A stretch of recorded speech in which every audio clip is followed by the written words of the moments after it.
Salut Félix. Bonjour. Je te le dis, là, moi j'étais sans connaissance en lisant cette histoire-là dans le journal ce matin. Deux policières du PDQ 26, ça nous rappelle l'histoire.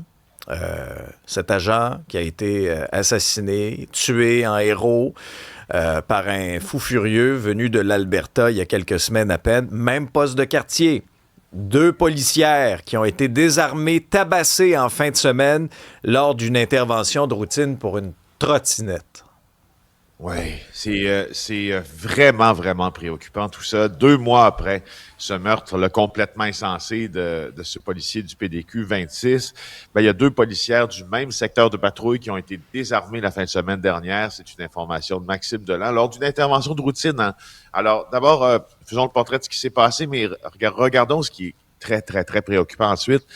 Dans la nuit de dimanche à lundi, il était quoi? Un peu avant 2 heures du matin, il y a deux policières du SPVM qui interceptent des individus pour une infraction au code de la sécurité routière. Selon les informations de Maxime, ce sont des contrevenants qui circulaient sans casque sur une seule et même trottinette électrique sur la rue Mistral dans le quartier Villeray. Dans la foulée de cette intervention-là, les deux hommes semblent résister à leur arrestation et frappent les policières et un des gars réussit à désarmer l'une de ses agentes de son bâton télescopique. On ne sait pas s'il a frappé les policières avec ce bâton, mais on sait, en tout cas selon la version officielle, qu'il les a désarmés. Parce que désarmer, ça peut être aussi pas obligé dans nécessairement, ça ne veut pas dire l'arme de service. Là. Les policiers ont un paquet d'armes intermédiaires comme le bâton télescopique dont on peut les désarmer. Alors, il y avait deux jeunes femmes qui étaient là. Je t'ai dit qu'il y avait 4 personnes. Eux aussi ont participé, me semble-t-il, de moindre manière, avec moindre intensité à cette échauffourée. Et là, les policières ont demandé des renforts qui sont arrivés rapidement sur les lieux. Là, c'est là où ça se corse, si l'on veut. Parce qu'au total, il y a 4 suspects qui ont été arrêtés. Oui. Je vais vous parler de Mohamed Muntassir, 25 ans, qui fait face aux accusations les plus graves dans ça, soit celle d'avoir désarmé un agent de la paix, voie de fait sur un agent de la paix, entrave au travail des policiers. Ben, écoutez, le juge lui a accordé sa remise en liberté. Ça, je la comprends pas, Félix. Comment ça se fait que c'est pas exemplaire? Tu lèves la main sur une policière, tu passes devant le juge, puis après ça, ben oui, pas de problème. Mohamed, vous pouvez retourner dans la rue, il n'y a pas de problème. Pas de problème. Pas de conséquences, on lève la main, on bat une policière, c'est pas grave au Québec. Pas de respect de l'autorité, pas de respect des femmes, il n'y a aucun problème. Ouais. Et que ça passe de travers. Il y a un autre angle aussi sous lequel tu peux le voir, en tout cas sous lequel moi je le vois.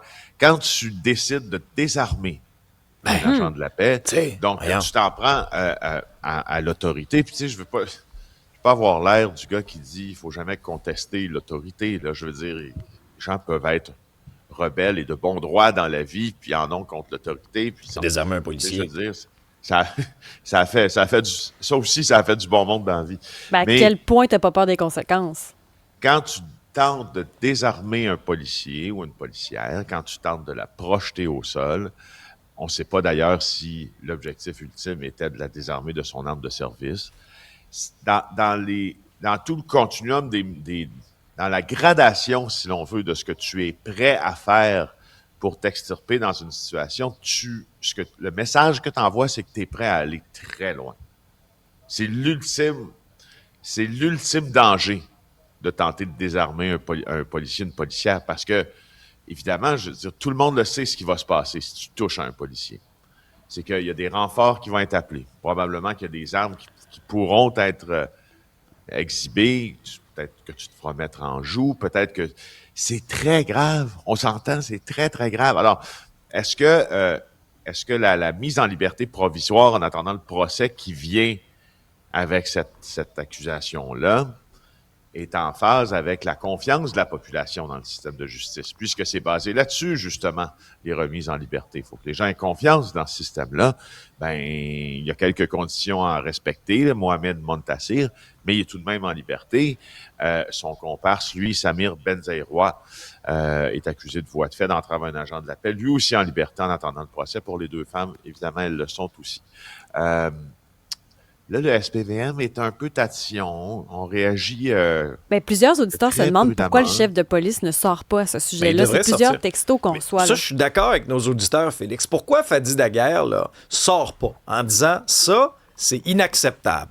On peut pas commencer là, à battre des policières, essayer de les désarmer comme ça. Même la fraternité des policiers-policières, M. Franqueur, là. Il me semble qu'il y a un message clair qui devrait être envoyé, non?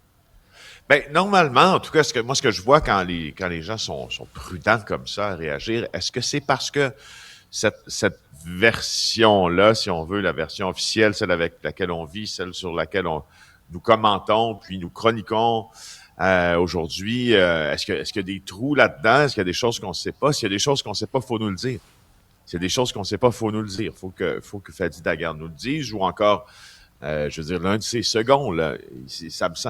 Mais est-ce que c'est venu créer aussi ce qui s'est passé au PDQ 39 à Montréal-Nord, une sensibilité? Je sais pas. Donc, c'est ça c'est ce qui est un peu malheureux, c'est qu'en l'absence de commentaires publics dans tout ça, d'explications du SPVM, puis clair et tout ça, ben il y a un peu de supputation autour de ça. Moi, j'aimerais savoir, puis honnêtement, la première question, c'est que j'aimerais savoir si les suspects ont tenté de désarmer, donc de prendre l'arme de service des policières.